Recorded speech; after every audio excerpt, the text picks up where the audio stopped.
Американскиот претседател Доналд Трамп ја номинираше Еми Кони Берет за судија во Врховниот суд на местото на неодамна починатата Рут Бадер Гинзберг. За Берет да го заземе местото во Врховниот суд, прво треба да биде одобрена од Сенатот. Демократите се противат на номинацијата, тврдејќи дека е преблиску до изборите и треба да се остави новиот член на Врховниот суд да биде избран од победникот на изборите. Но Трамп нема да пропушти шанса да го зголеми конзервативното мнозинство во судот.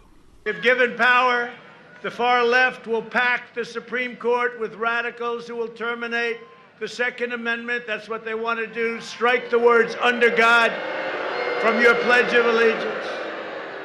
Tear down crosses from public spaces and force taxpayers to fund extreme late-term abortion. That's what they're looking to do. Против кандидатот на Трамп на изборите во ноември, Џо Бајден ги повика сенаторите да не го потврдуваат изборот на Берет пред изборите. Но изборот на Берет не им остава многу простор за критики без да очекуваат последици толку блиску до датумот на изборите, но и не сакаат да дозволат мнозинството на конзервативците во судот да се зголеми од 5:4 на 6:3.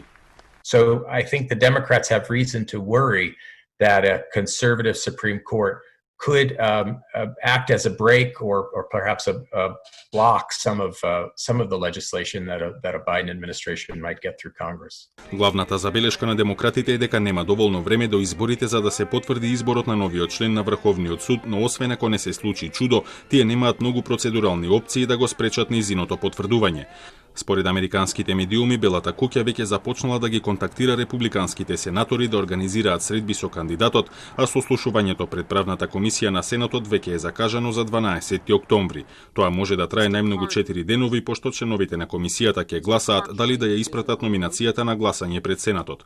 Таму републиканците имаат мнозинство од 53 сенатори, од кои 51 се сигурни дека ќе ја поддржат, а лидерот на мнозинството Мич Меконел вети дека гласањето ќе се одржи пред изборите на 3 ноември.